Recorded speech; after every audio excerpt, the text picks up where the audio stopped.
I'm Jane Nakano. I'm Senior Fellow with CSIS Energy Security and Climate Change Program. The declining competitiveness of the U.S. nuclear industry has been a topic of conversation in Washington for quite some time. In particular, the rise of Russia and China as competing global supplier of nuclear technologies and services has been a concern to many. This report, The Changing Geopolitics of Nuclear Energy, takes a closer look at why the Russians and Chinese are growing as global supplier of nuclear reactor technologies and services, but then also how that change may be affecting our relationship with countries around the world that receive or import these technologies and services.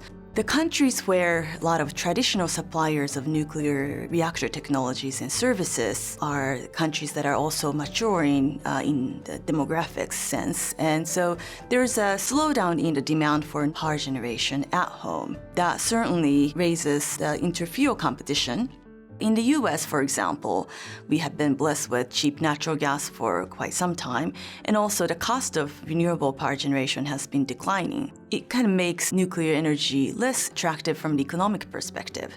In other countries like Japan and France, their domestic demand has been also slowing down.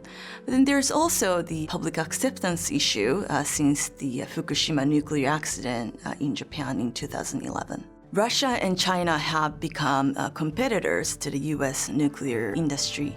And certainly Russia has had the nuclear industry for quite a while, but they did suffer serious reputational damage from the Chernobyl accident back in the late 1980s. But in Russia's case, they have been exporting more nuclear reactor technologies in a recent decade, and they are now the dominant supplier around the world. In the case of China, their history of building nuclear power generation at home is much shorter when you compare it to the US or Russia, but they are building at a much faster pace than the US or Russia in recent years.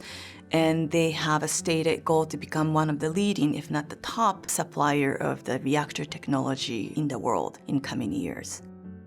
For the U.S. nuclear industry to become vibrant again, I think there has to be a much greater consensus on the value of nuclear energy. It's not just a greater investment in the technology side or greater support for export initiatives, but these efforts, only in combination with our genuine commitment to increasing nuclear safety and non-proliferations, can the United States re-emerge as the global leader in the nuclear ecosystem. To read a full report, visit csis.org.